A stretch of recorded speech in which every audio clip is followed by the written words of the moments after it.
Thanks for staying tuned to our station, the Africa Invent Television, and welcome to your program, Security Watch Africa. Today, we're bringing you another exciting edition. As always, security information. You need to keep your life safe and secure.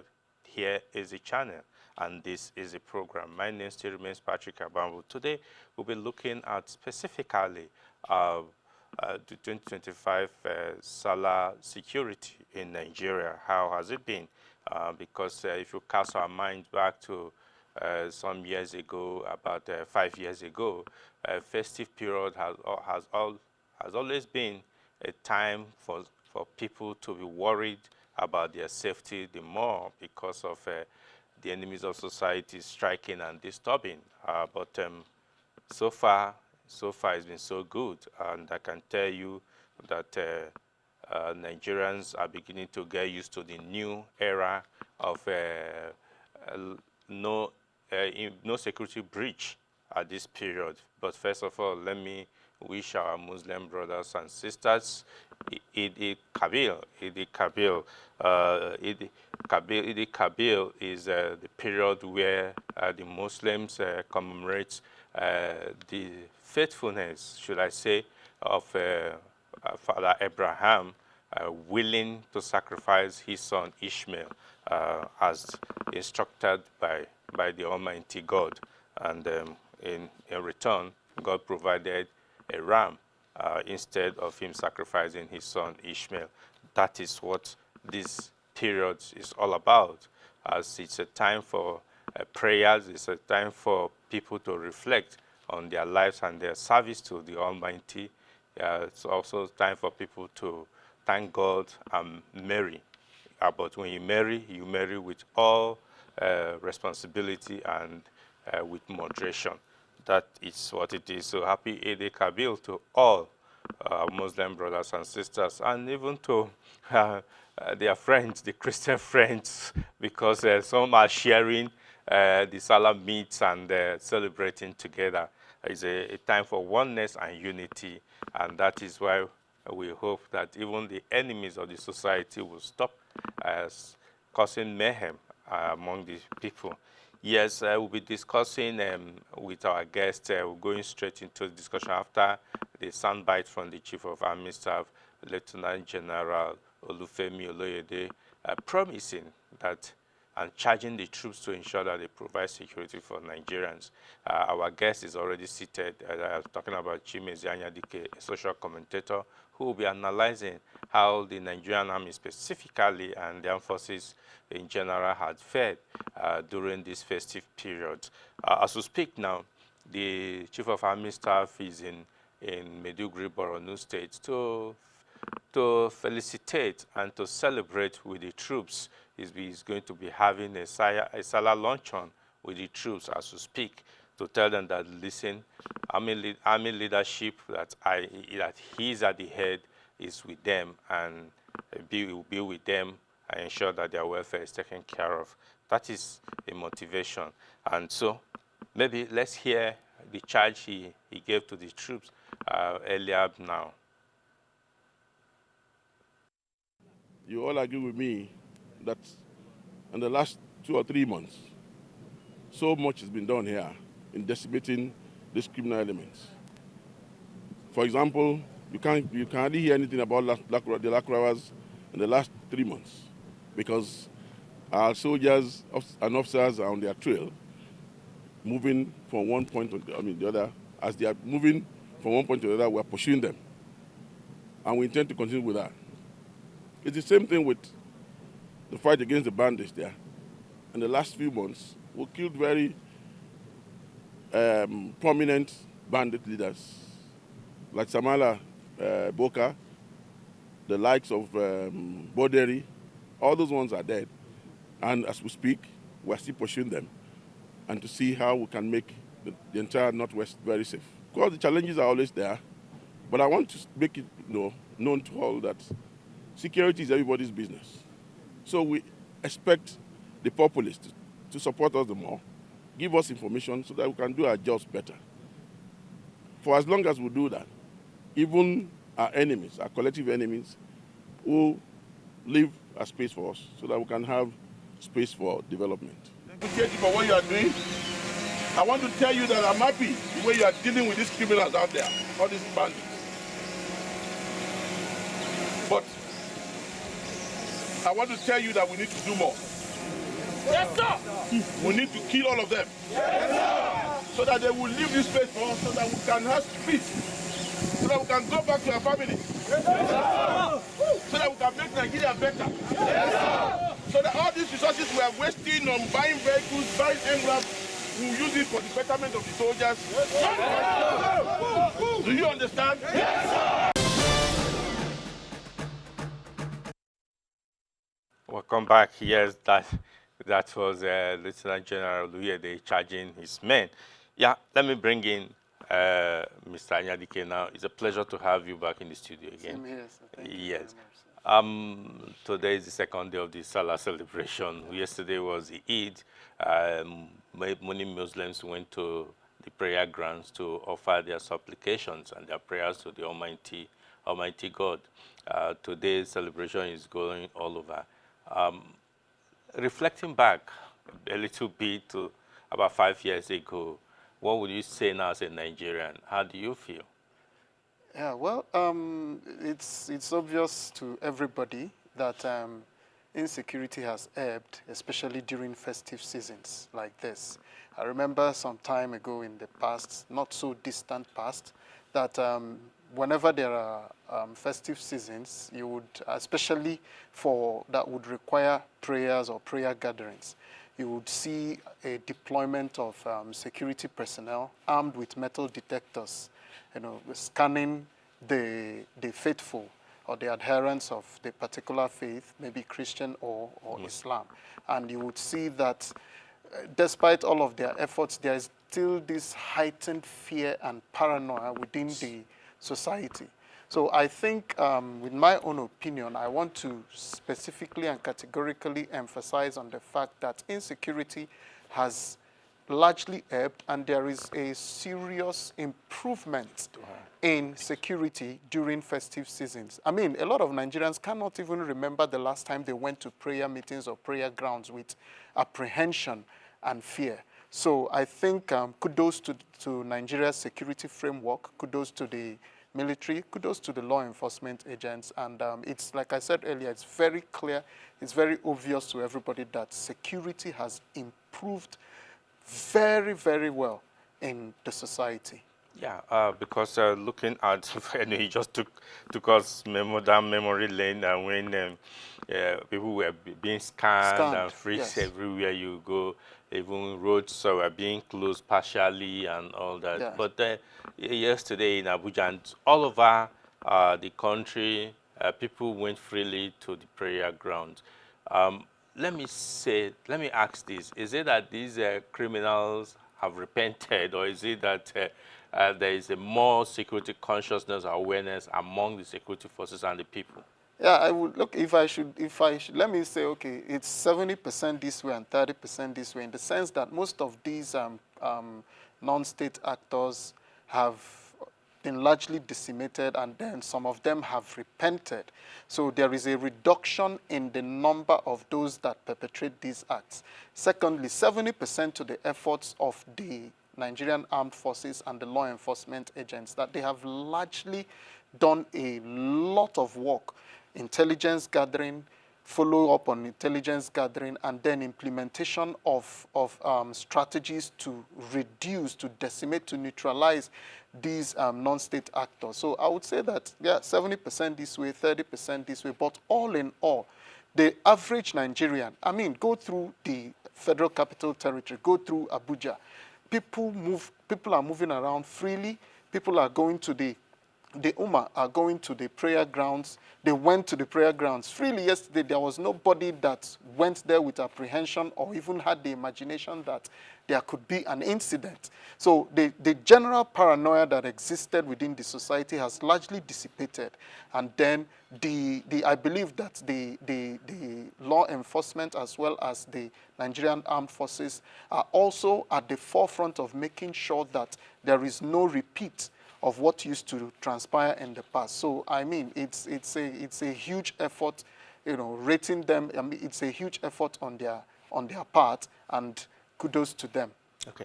Now, on screen earlier, we brought the clips of the chief of army staff speaking, addressing his men, and addressing Nigerians about to what effect do you think that those speeches, those addresses, or those gatherings, can help in making sure that we have better security? Yes. So I believe that one of the things that help the troops is the fact that let me use our Nigerian parlance, that the Oga Pata Pata is always around them, is always with them. I remember the previous administration, when the former President Muhammadu Buhari assumed office, the first thing he did was to relocate the command to the northeast. Go there, stay with the soldiers, feel what is happening there. Don't just stay in the FCT and be issuing instructions and directives and commands. Go there and see exactly what happened. And that paid off, because immediately Lieutenant General Buratai arrived in Borno. One of the things he did was to discover through strategic discussions and meetings and all of that, that the warfare was no longer what it used to be. It had turned asymmetrical. So one of the things they also discovered was that the terrain in the northeast was not what could support conventional warfare. What was it he did? He introduced I think he called it the strike force or something. I can't remember. Forces. Yes, that were mounted on motorbikes to counter the agility of the insurgents, because those insurgents would arrive on motorbikes so that they would perpetrate their actions and quickly take off. So being present on ground exposes them to the realities of what the troops are experiencing and what they are saying. So I think it's something that the military hierarchy has come to imbibe, and something that would go a long way in sustaining the morale of the troops. When you see the Oga who empathizes with you, that I'm aware of everything, and still encourages them, boosting their morale at each point in time. So I think it is something that is welcome and has to, be sustained over time, so that there won't be any relapse or setback. Yeah, we're talking about sustenance, because that's where I was just going to come to you now. You see, because I think we have a problem here in Nigeria. Some people say it's an African problem, it's a Nigerian problem. We don't seem to hold tight to a very good position. We seem to maybe lose focus at a point, maybe, and that gives advantage to the enemies. Tell me, how can not just the security forces, but the security forces and Nigerians be able to sustain this and maybe improve upon what we're having today? The biggest challenge of the average Nigerian is success. When a Nigerian succeeds, he relapses. And so it is a general problem of the average Nigerian. Once we have succeeded at something, we don't see the need to either improve or to look at, re-strategize, study the situation and see how we can continue to maintain the success and also improve on it. We've had situations where there have been massive victories, massive success on the part of the armed forces, and then maybe after some time, you'll just hear that, there was this attack here, there was that attack. And the question I keep asking, is it that there was a relapse in intelligence gathering? Or what could be the issue? So I think it is something, it has to be some sort of, there has to be some sort of retraining of the psyche of the Nigerian, because we shouldn't see success as the end point. That is what usually the problem. We should see success as the stepping stone to improvement, continuous improvement. Once we're able to imbibe that as our national ethos, it would distill to every nook and cranny of the society. So I think that, of course, with what has been going on in all the theaters of conflict, we can see that the armed forces have always maintained some sort of battle readiness, improving their efforts in countering some of these security incidents and all of that. But like we already said, security is everybody's responsibility. If the citizens are not willing to cooperate and keep cooperating with the with the security forces, there would still be lapses here and there. So it still falls back. It's still some sort of we have to determine within ourselves as citizens that we need to continue our efforts in ensuring that we cooperate with the security forces, because I mean, at the end of the day, we are the ones that are being protected. Yeah. We are the ones that are being kept safe and all of that. So I think that that is what has to be done, so that we understand that security is not just for those that are carrying arms. No, it is for those that are licensed to carry arms. It is for those of us that are the citizenry. When we see something, we have to say something, so that security and safety would be sustained and maintained within the society. Okay. Okay. Now we're talking about maintenance, which is quite important. I know that in the last few months we had a little bit of the challenge when, with the support of ISIS, the ISWAP started making some incursions in the northeast. Factors have been that the challenge in the northwest has led to moving some of these enablers, combat enablers, and even men towards the northwest, keeping northeast a bit of fallow, a bit of open. Now, what would you advise now, so that we can be able to solidify and ensure that there's no end, no places left for these people to come in? Okay, so I still fall back to an interview. I think it was Security Watch Africa that did the interview with the Chief of Defense Staff, General Christopher Musa, and he said something that the most important thing right now to do is to effectively combat the activities of ISWAP and Boko Haram and the other non-state actors is to be able to trace their funding. That no matter what you do, no matter how many men you deploy to these theaters of conflict, no matter the security, the hardware you deploy, if we lack the capacity to stop the funding to these individuals, to these people, there will be no end to this conflict. That you need to cut off, that there will be a need to cut off the snake, the head of the snake, which is the funding. How do they get their monies? He reiterated the fact that you would capture some of them and you see them with words of foreign exchange. Exactly. Where do they get these things from?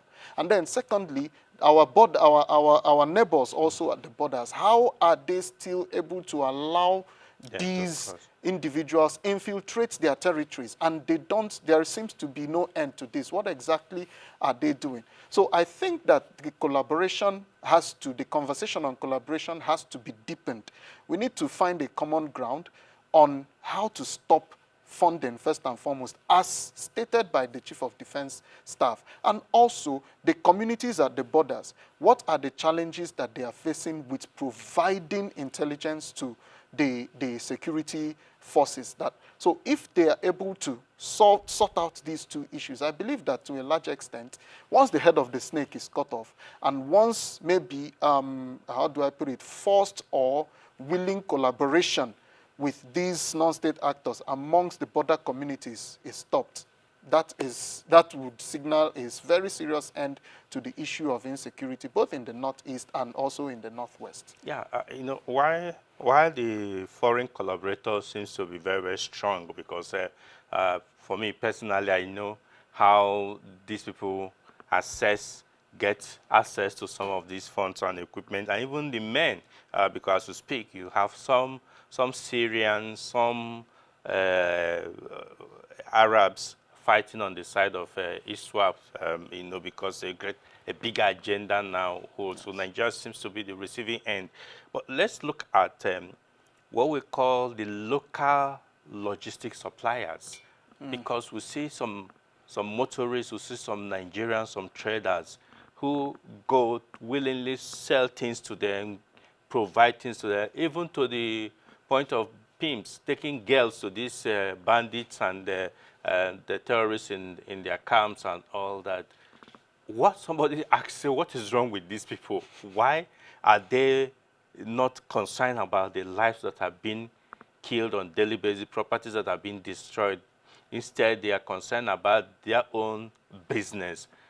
Some people thrive in war business. Yes. War money making is a big business. But is there a way that we can talk to the conscience of these people to stop supporting and giving these people oxygen to operate?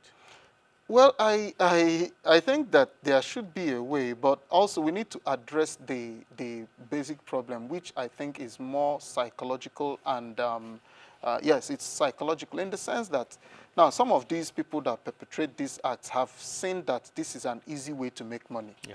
It's an easy way to make money as against going to the farm, doing back-breaking work, and at the end of the day, maybe your produce will just spoil and all of that. So I believe they have seen that this is a more effective way of making money. I saw one headline, I don't know how true it is, that attributed to the Chief of Defense Staff, that some of these people purchase petrol in jerry cans and then go and dig holes, store them, and then notify them where these things, yes, where it these. happens. But this also goes to show how effective the efforts and strategies of our security forces have been. Because before, the activities used to be very blatant and brazen.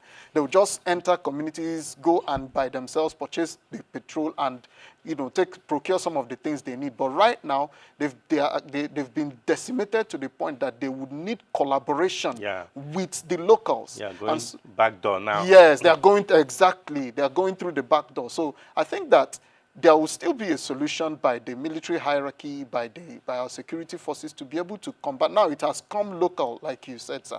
And so I think it is having to engage with these communities and letting them know and see the level of damage the perpetration of these acts have caused their communities. Because at the end of the day, they will still be the ones at the receiving end, bearing the brunt of some of these activities. So I think it has to be with, the army, the military, the navy, all of the services would have to develop effective means of engaging with these local communities. They are not combatants, but they are, how do I put it? I would say they are economic combatants in the sense enablers. That, yes, they are enablers. So there has to be means developed to be able to reach out to them and let them know that at the end of the day, it's your sons and daughters, their future, their destiny that you are playing with because of how much.